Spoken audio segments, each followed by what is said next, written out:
Hello everyone, कैसे हो आप सभी। तो मेरी जो डॉक्टर हैं वो शाम को आए थे, वो विज़िट करके गए हैं, विहान को देख कर गए और उन्होंने विहान की पुरानी जो रिपोर्ट्स है वो मांगी है, कहा है कि एक बार वो उनको देखेंगे। और यहाँ पे देखिए मैं अपना वैसे ही ये थोड़ा सा मेरा काजल सा लगा हुआ था आँखों के ऊपर, इसे मैं थोड़ा सा साफ़ कर रही थी। और विहान की जो ड्रिप थी उसी के ऊपर मेरी नज़र थी, क्योंकि जैसे ही वो पूरी मतलब हो जाती है ना तो मैं नर्स को बता देती हूँ, तो वो ना फिर से लगा देते हैं। तो यहाँ पे देखिए मेरे बाबू को थोड़ा आराम मिल रहा था तो वो बाबू को थोड़ा सा आराम मिला। जैसे जैसे ड्रिप लगी तो विहान अभी सो गया, आप देख सकते हो।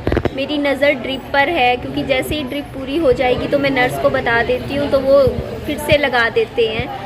और डॉक्टर देख कर गए, डॉक्टर ने बोला है कि विहान की जो पुरानी रिपोर्ट्स है सारी उनको देखनी है, और उन्होंने बोला है कि ध्यान रखना है कि विहान अपनी दवाई ले, अगर नहीं लेगा तो इंजेक्शन से दिलवाएंगे, क्योंकि सीजर्स का डर लगा रहता है। क्योंकि और फीवर बिल्कुल नहीं चढ़ना चाहिए बच्चे को, अगर चढ़ता है तो इसको गीले पानी की पट्टी भी की जाएगी। विहान काफ़ी ज़्यादा रो रहा था तो मैं कहा चलो इसको घुमा के ले आते। तो यहाँ मैंने दुकान से ख़रीद लिए हैं बाबू के लिए डायपर, थोड़े से और ख़रीद लिए, वो यूज़ भी हो गया वो पैकेट। तो यहाँ पे अब चुप हुआ, वो बिल्कुल शांत नहीं हो रहा था विहान का। थोड़ी देर इसको घुमा लाऊंगी, इधर आओ, आजो आजो।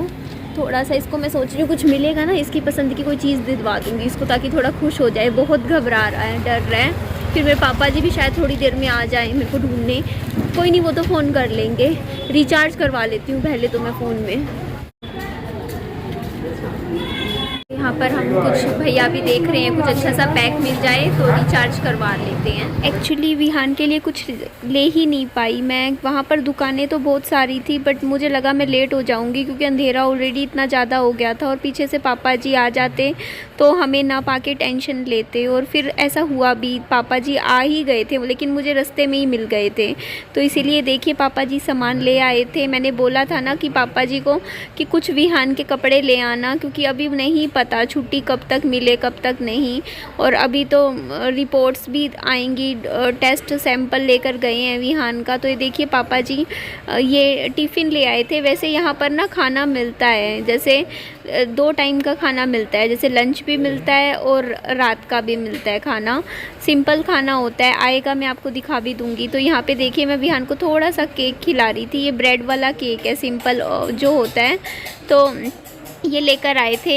और यहाँ पे देखिए मैं टिफ़िन खोल लेती हूँ, तो टिफ़िन में ना चावल थे और छोले थे। वैसे तो खाना आने वाला था, लेकिन ना मैंने, पापा जी बोलते कि वो पता नहीं खाना कहीं लेट हो जाए, क्या पता 2 घंटे बाद आए, इसलिए विहान को थोड़ा सा खिला दें, क्योंकि ये ना बच्चे ने सुबह से ढंग से कुछ खा नहीं रखा। उस टाइम फ़ीवर था सुबह काफ़ी तेज़, तो खाया नहीं। अब थोड़ा सा इसका फ़ीवर उतरा है, क्योंकि बुखार उतारने के लिए इंजेक्शन लगाया था और वैसे ड्रिप भी चढ़ाई थी, तो थोड़ा सा पहले से थोड़ा आराम है विहान को, बाकी रिपोर्ट्स में पता चलेगा।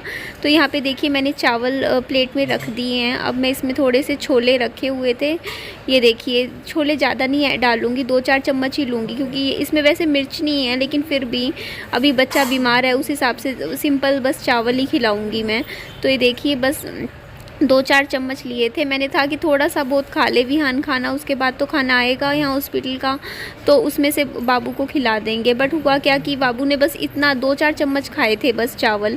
उसके बाद जब खाना आया तो खाना तो खाया ही नहीं, मतलब हॉस्पिटल का इतना अच्छा खाना आया था, उसमें इतनी अच्छी खिचड़ी थी विहान के हिसाब की, लेकिन वो विहान ने नहीं खाई। तो चलो कोई नहीं, पहले तो ये देखिए मैं इसको साइड में रख देती हूँ टिफ़िन बॉक्स को। और यहाँ पे खाना विहान ने 2-4 चम्मच चावल खाए थे, बट मैं इतने में भी खुश हो गई थी कि चलो पेट में कुछ तो गया। और ये देखो थोड़ा सा स्माइल करने लगा है जैसे ही थोड़ी दवाई गई बाबू के। और डॉक्टर ने भी बोला कि बहुत सही किया आपने कि विहान को आप टाइम से ले आए, क्योंकि जिस बच्चे को सीजर्स की दिक्कत होती है ना, उसके लिए बुखार बिल्कुल अच्छा नहीं होता। बुखार में बच्चे के और तबीयत बिगड़ सकती है, तो ज़्यादा ध्यान रखने की ज़रूरत होती है।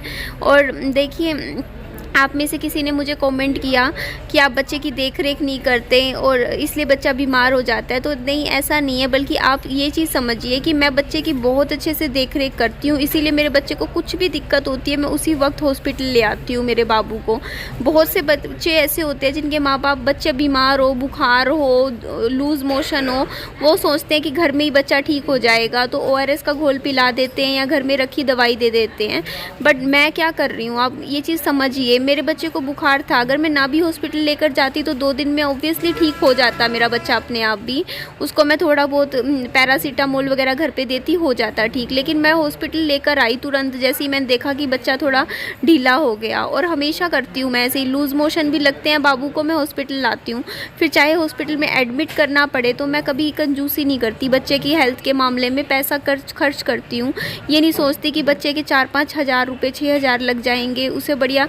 बहुत से पेरेंट्स ऐसे हैं जो मना कर देते हैं कि नहीं, हाँ मेरे बच्चे को एडमिट मत करवाओ, बस दवाई दे के घर भेज दो। लेकिन मैं ऐसा कभी नहीं करती, क्योंकि मेरे लिए मेरा बच्चा सबसे पहले है। तो यहाँ पे देखिए खिचड़ी थी, घिया की सब्जी थी, मूंग की दाल थी और रोटी थी। तो एक रोटी मैंने खाई थी, फिर पापा जी ने को मैंने थाली दे दी थी। मैंने कहा पापा जी आप खा लो, अभी विहान तो खा नहीं रहा। तो ये देखिए बस पापा जी ने भी अपना रात का डिनर कर लिया। देख लीजिए खाना हो गया और मेरा बाबू अभी सो नहीं रहा है, और वैसे भी अभी सोना भी नहीं है। अभी बाबू को इंजेक्शन लगेगा और रात के 9 बजे की दवाई भी देनी है। तो डॉक्टर ने बोला है कि अगर बाबू दवाई सिंपल तरीके से नहीं लेता है मुंह से तो बता दे, हम इंजेक्शन लेके दे देंगे, बट दवाई लेनी ज़रूरी है। तो अभी ड्रिप भी विहान की बची हुई है, ये लगेगी, अभी थोड़ी देर में लगेगी। लेकिन मैं कहा तब तक थोड़ा सा इसको आराम मिल रहा है, लेटा हुआ है, रेस्ट कर रहा है। देख सकते हो यहाँ पे विहान का टेस्ट हुआ है। यहाँ पे टोटल 800 रुपये लगे हैं। CBC टेस्ट हो गया है अभी, हाँ। और ये डेंगू का टेस्ट करवाया है स्पेशली, क्योंकि आपको कि आजकल डेंगू बहुत ज़्यादा फैला हुआ है, घर घर में डेंगू। और एक जॉन्डिस, पीलिया और डेंगू बहुत फैला हुआ है। तो पीलिया के सिम्टम्स तो नहीं है मेरे बाबू के, उसमें तो आइज़ वगैरह येलोइश हो जाती हैं, पता है मुझे। बट डेंगू के सिम्टम्स थोड़े बहुत मेरे बाबू में थे, इसीलिए डेंगू का टेस्ट लिखा, क्योंकि हल्के फुल्के लूज़ मोशन थे और बुखार आना। और मेरे घर के आसपास डेंगू के मच्छर हैं और मैंने भी देखे हैं, 1-2 बार तो मेरे हाथ पे रखा होता है। तो इसलिए डेंगू का टेस्ट भी हुआ है बाबू का। देखते हैं रिपोर्ट, आई होप सो कल तक आ जाएगी। मैं विहान का मूड थोड़ा सा अच्छा हो जाए इसलिए थोड़ा थोड़ा विहान को देखिए यहाँ पे घुमाए जा रही थी। और यहाँ पे मैंने बाद में अपना वीडियो खुद देखा ना, तो मैंने ये चीज़ फील करी कि यहाँ मेरी ये जो टी शर्ट है ये ज़रूरत से ज़्यादा लूज़ सी है, ढीली ढीली सी लग रही है ना। या तो भाई मैं पतली तो नहीं हुई, ये ना मैंने शायद थोड़ा एक्सेल साइज़ या लार्ज साइज़ मंगवाई होगी। अब मैं मीडियम साइज़ मंगवाती हूँ। तो बताए अभी मैं आपको बताती हूँ कि ना बाबू के ना सैंपल्स लेने थे, आपको मैंने बताया ना ये वाले जो सैंपल थे। तो ये सैंपल लेने के लिए जब भैया आए ना, विहान इतना रोया, करीबन 10 से 12 मिनट तो सिर्फ सैंपल लेने में लग गए।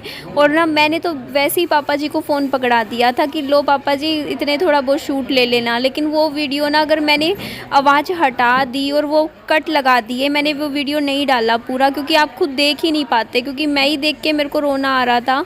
अगर वो वीडियो मैं ऐसे का ऐसा डाल देती ना यहाँ यूट्यूब पे, आप सब रो पड़ते। ऐसी हालत थी विहान को, मतलब ये ना देख के डर गया, घबरा ज़्यादा गया था। क्योंकि ना फिर सैंपल ना इन्होंने, भैया ने क्या किया, इंजेक्शन ना हाथ में ना लगा के पाँव से लिया। 2 सैंपल के लिए थोड़ा सा लगाने थे, इंजेक्शन लेने थे, क्योंकि पता है मैंने आपको डेंगू का टेस्ट होना है बाबू का। तो बहुत रोया, बहुत ज़्यादा, सच में मेरे पापा जी और मैं बहुत घबरा गए थे। देखो आपको अभी मैंने आवाज़ हटा दी पीछे से, क्योंकि आप सुन नहीं पाते बिल्कुल भी। तो यहाँ पे ना बाबू की नस देख रहे थे, तो ऐसे थोड़ा सा दिक्कत आ रही थी हाथ में, तो फिर पाँव से सैंपल लिया था। तो बहुत मुश्किल होता है, लेकिन जो भी है लाइफ में एक मजबूत बन के हर चीज़ अकेले हैंडल कर रही हूँ। बाबू बस, अब तो कुछ भी नहीं कर रहे बेटा, कुछ भी तो नहीं कर रहे। एक्चुअली ड्रिप लगा के इसको पैरासीटामोल दी गई है ताकि बच्चे के रात को फीवर ना चढ़े। बस अभी थोड़ी देर में आपको दवाई भी दे देंगे, उसके बाद आप आराम से सो जाना। आपकी ड्रिप भी हट जाएगी, बस आधे घंटे में हट जाएगी बाबू, फिर सुबह लगाई जाएगी। अब तो कुछ भी नहीं लगाया जाएगा, है ना बच्चे? बहादुर बच्चा है ना मेरा। शांत रहो बेटा, मम्मा आपके साथ है ना, साथ है ना आपके। मम्मा को देख रहे हो। विहान की ड्रिप निकल गई थी, तो दोबारा ड्रिप लगाने के लिए उसकी नस ही नहीं मिल रही। इतनी कम से कम 4-5 बार, कभी पैर में सुई लगा रही, कभी दूसरे पैर में, कभी हाथ में, बोलते मिल ही नहीं रही। तुक्का लगा के भी 3-4 बार ट्राई किया। अब यहाँ नर्सरी में अंदर लेके गए हैं, बोलते यहाँ लाइट अच्छी होती है, तो यहाँ पे आप बाहर रुक जाओ, बहुत मुश्किल से, बहुत मुश्किल हो जाता है यार, बहुत ज़्यादा मुश्किल। और पापा जी घर चले गए हैं। मैं नहीं बोला उनको चले जाओ, घर भी संभालना होता है, वो यहाँ परेशान होते, सो नहीं पाते। तो यहाँ मम्मी भी घर पे है, मैं हूँ बाबू के साथ। और मुझे कोई ऐसा दिक्कत नहीं है, क्योंकि अभी बस ये थोड़ा सा ड्रिप लगेगी, ड्रिप लगने के बाद फिर तो सुबह ही ड्रिप चढ़ेगी और पापा जी सुबह सुबह आ ही जाएंगे। बस मेरे को रात ही निकालनी है, वो तो मैं कर ही दूँगी। तो रुको मैं आपको ऊपर से दिखाती हूँ, हमारा यहाँ का हॉस्पिटल दिखा देती हूँ। तो ये देखो आप, बिल्कुल खाली है ना यहाँ का हॉस्पिटल इस टाइम। ठीक है जी, चलिए इस वीडियो का मैं यहीं एंड कर देती हूँ। नेक्स्ट वीडियो में मिलती हूँ, अपना ध्यान रखिएगा। Bye bye, take care.